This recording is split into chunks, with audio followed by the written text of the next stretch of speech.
Halo, sekarang kita akan membahas tentang state dan props. Di video sebelumnya kita sudah membahas sedikit tentang core komponen yang akan kita gunakan untuk membuat to-do app ini.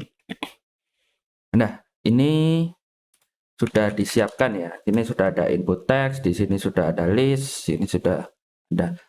Nah, untuk state dan props kita lihat dulu di input ini. Nah, sekarang misal di sini ada button.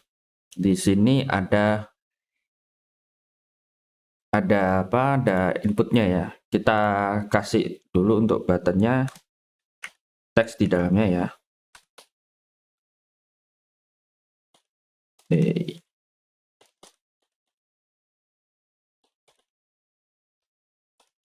Nah, di dalamnya kita buat isi teks.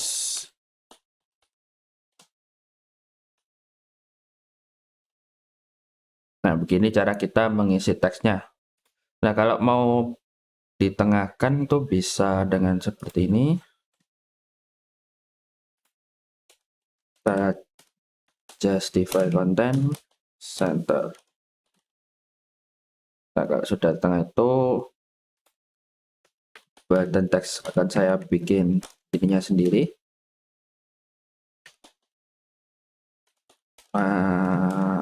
Align self. Sini kita bisa gunakan align self ini ke center, lalu menggunakan ini ya, coba diubah warnanya menjadi putih supaya lebih berwarna, supaya lebih nggak kontras dengan backgroundnya.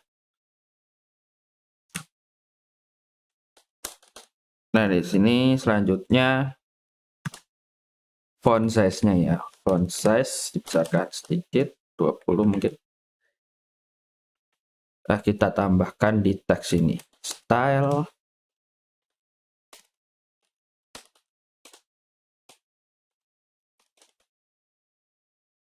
Nah, itu ya.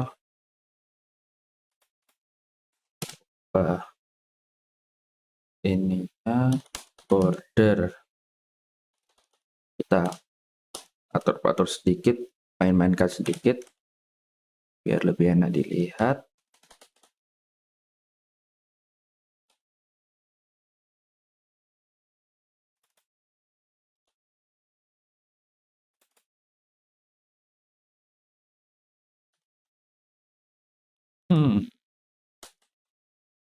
Nah, ini plus ya, tambah. Nah, selanjutnya misal ini kan pressable, lalu ada text input. Nah, saat ini kita nggak bisa tahu ketika kita mencet input button, gimana button mengirimkan isi dari text input. Nah, saat ini input kita bisa disebut dengan uncontrollable input. Jadi dia dibiarin ini, kita nggak ambil isi inputnya, nggak proses isi datanya. Nah, untuk memproses isi datanya, kita bisa menggunakan useState. useState merupakan salah satu hooks dari React ya, yang digunakan untuk memanage state. Jadi ketika isi dalam state ini diubah, maka dia akan merender satu komponen ini. Jadi misal di sini const data sama dengan Wawa.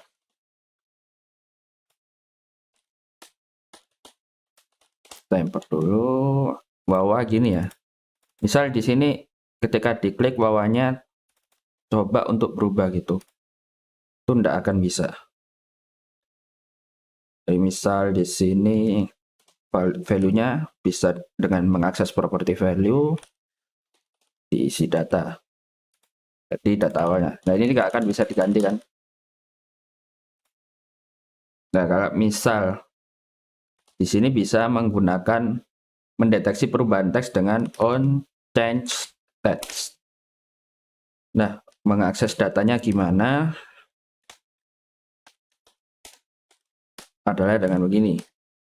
New text di dalamnya, kita langsung gunakan arrow function di dalamnya. Kita coba data. Oh, karena cons ini kan tidak bisa berubah. Delete data sama dengan new text. Nah, sini tidak akan bekerja. Nah, maka itu kita perlu membuat state menggunakan use state ini ya. Misal di sini cara dipakainya adalah cons tutup ini, lalu kita coba to do input. Kita masukkan nama state-nya set to do input sama dengan use state. Nah, kalau di TypeScript bisa dikasih ini untuk memberitahu tipe state-nya apa. Sini tipe state-nya string ini ya. Bisa dikasih 1, 2 dia enggak ada errornya ya. Nah, to do input ini adalah yang kita gunakan untuk value, dan set to do input ini yang digunakan untuk mengubah isi dari to do input. Set to do input new text. Kita hapus bawah ini, kita coba. Nah, ini bisa ya. Ketika dicoba to do input ini akan terupdate. Nah, untuk misal di sini button tertekan dia mencetak to do input yang sekarang, itu bisa langsung masukkan to do input. Misal sekarang, halo, selamat pagi. Maka yang terkirim adalah to do input yang terbaru di lognya ya. Nah, ini untuk state. Lalu apa itu props? Nah, kalau props, sekarang kita lihat untuk ini ya. Di komponen utama kita di app itu ada view untuk memisahkan.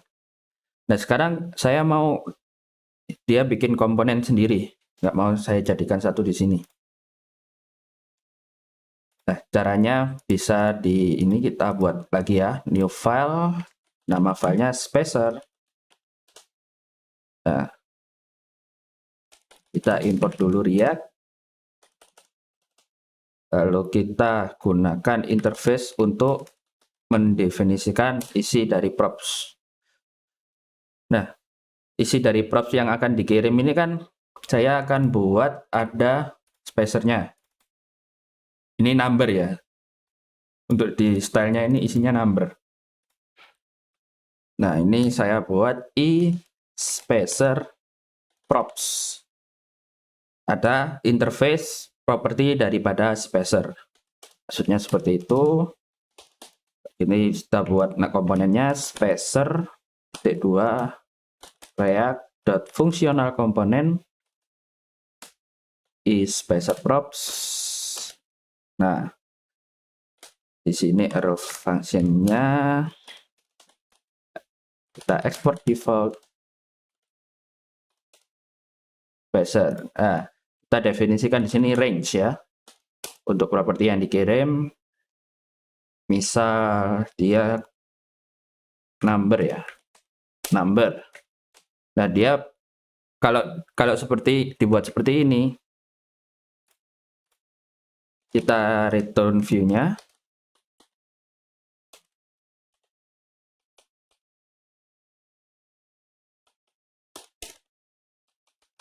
Kita buat style.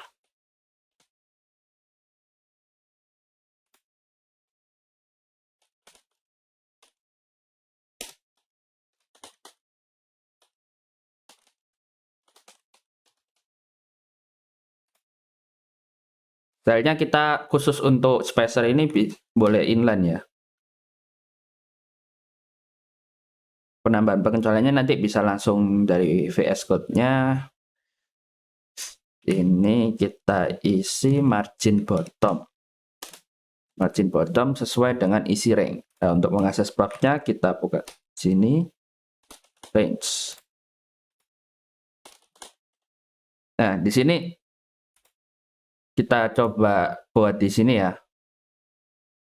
Kita ubah ini, kita tidak pakai lagi. Kita gunakan komponen spacer yang kita buat tadi. spacer.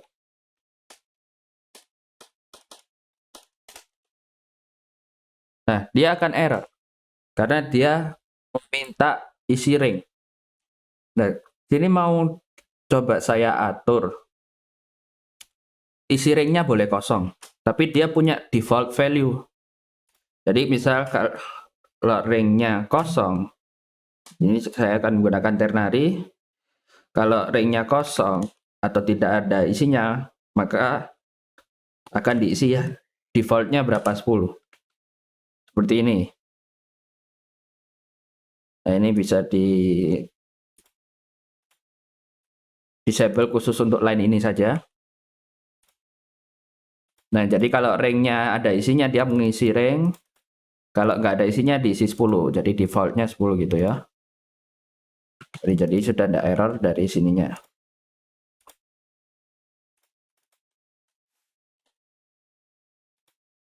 Nah, dari ini properti. Nah, properti kita juga akan atur di sini. Diisi dalam ini. Jadi to do list ini kan terdiri dari beberapa to do. Nah, karena to do ini akan dipakai di mana-mana, saya akan mendefinekan to do-nya interface to do di sini. Di source interface. Ya, isinya cuman gini, export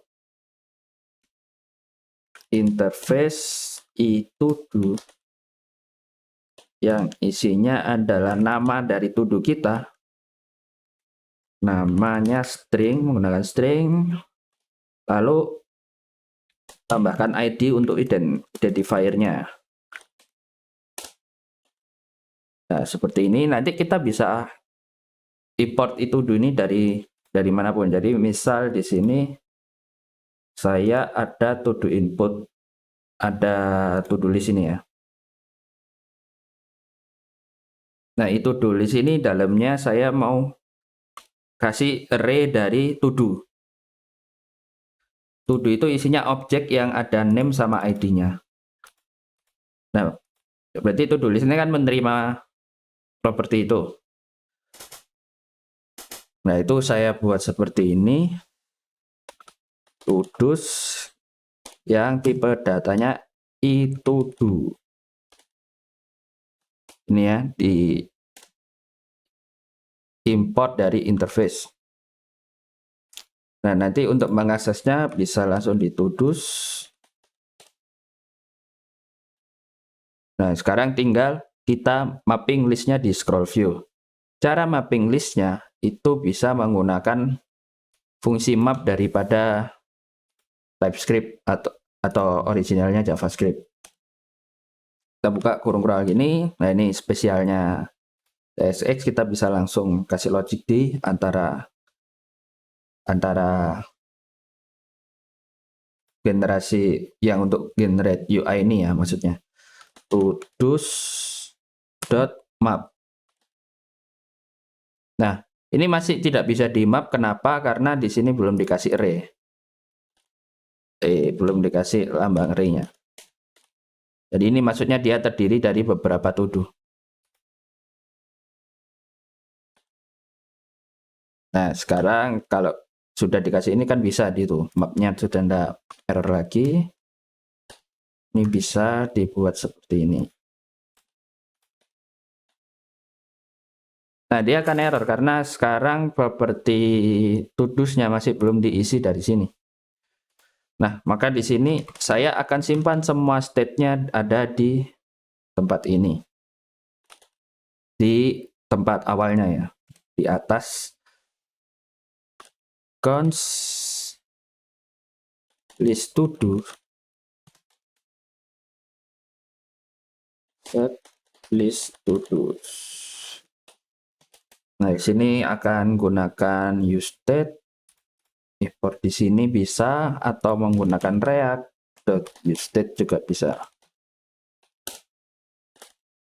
Nah, tipe datanya apa? To do.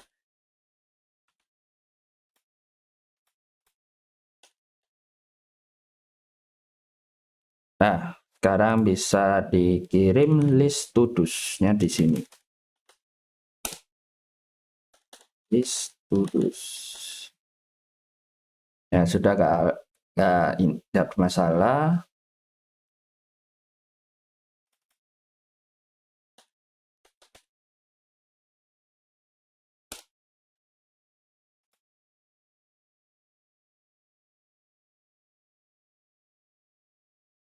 Jadi di sini kita coba buat objeknya name, misal kegiatan 1 atau mandi gitu ya. Mandi dengan ID 1.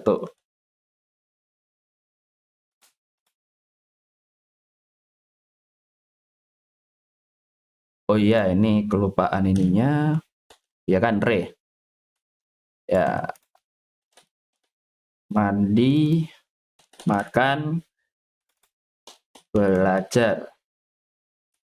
Jangan lupa ininya. Jadi untuk initial state-nya kita gunakan ini. Atau misal mau dikosongi juga bisa. Jadi isinya kosong. Nah, sekarang kita gimana mengubah isi listnya atau menambah isi listnya ya. Nah, karena karena state-nya ada di atas sini, maka event untuk menambah dan menghapus baiknya juga ditaruh di komponen paling atas ini ya, app. Nah, ini saya buat const handle add untuk menghandle penambahan ini ya, kegiatan to-do listnya. Nah, sini ketika menambah yang di request adalah ID yang merupakan number dan juga nama yang merupakan string.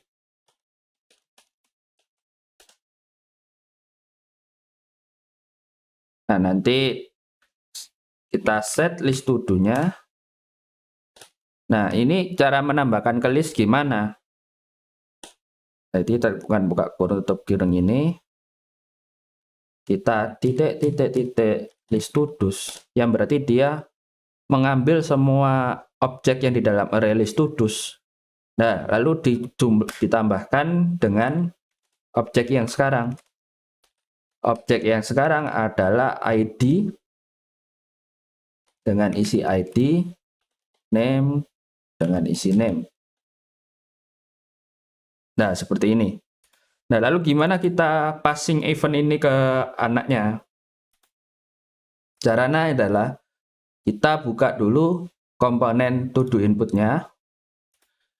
Nah, di sini di propertinya untuk menerima event dari atas itu bisa dengan menggunakan seperti ini.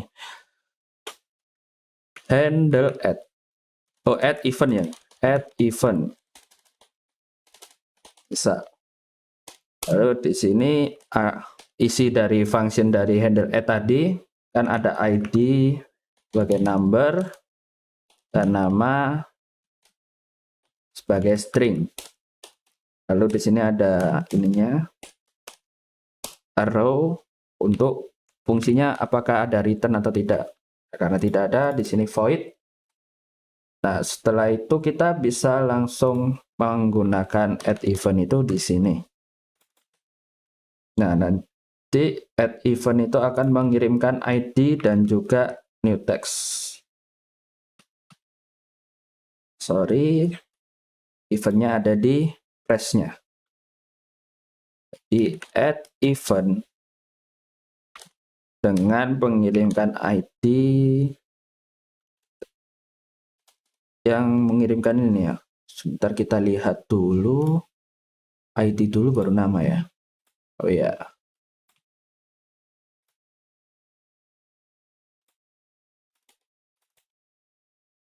ID dulu baru nama.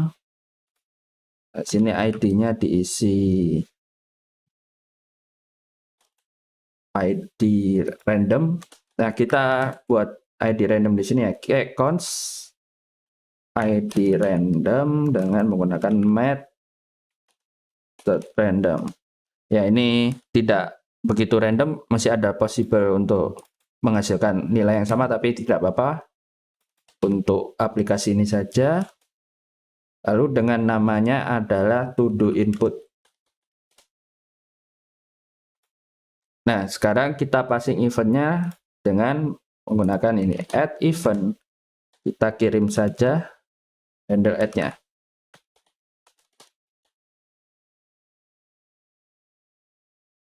Nah, ini bisa 1, 2, 3.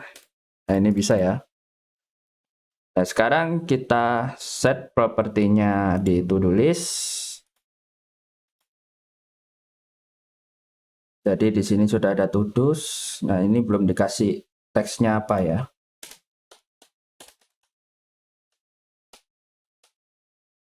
Berarti isi teksnya adalah item.e. Oh, itemnya perlu di ini ya, dipanggil dari sini. Biasanya ini bisa item, bisa index kalau butuh index mungkin.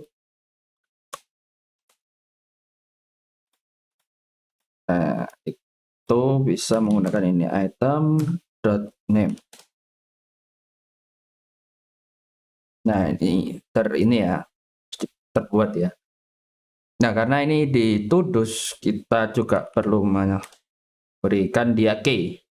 Karena dia untuk membuat unik masing-masing ini ya, masing-masing list yang terbuat dari view. Kita sini gunakan index saja, index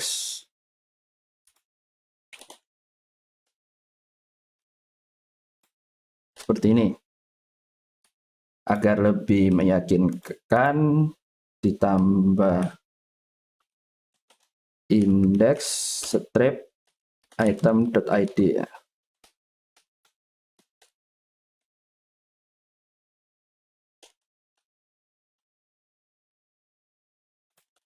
Ini.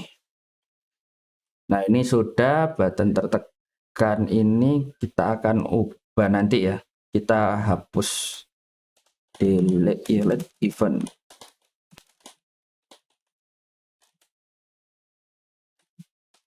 Nah, itu delete event tentunya kita dengan memilih ID mana yang dihapus.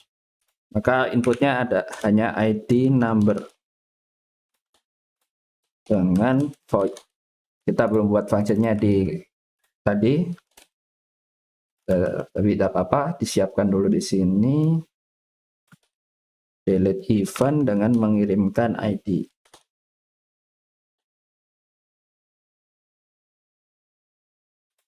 Nah, ini dihapus dulu background colornya, mungkin diberi warna putih.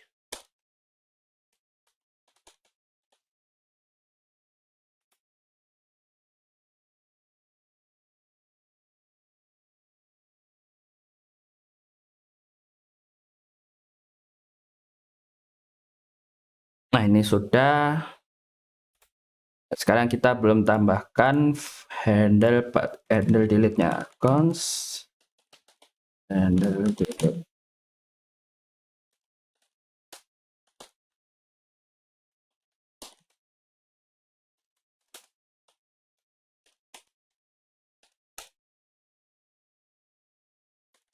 Nah, untuk logiknya kita const misal ini new list to do. New listnya ya. Kita filter dari list to do yang ada. Yang sekarang. Nah, kita returnkan value-nya. Kita return semua value yang tidak sama dengan ID yang dipilih.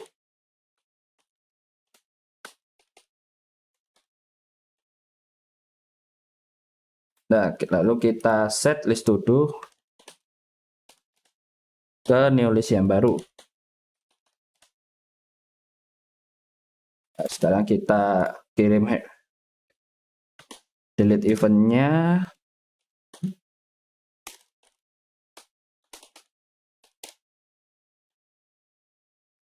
Nah, ini udah bisa ya. Sekarang dites.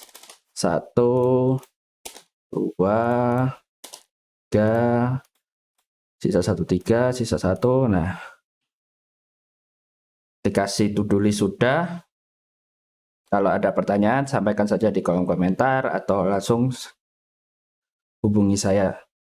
Terima kasih.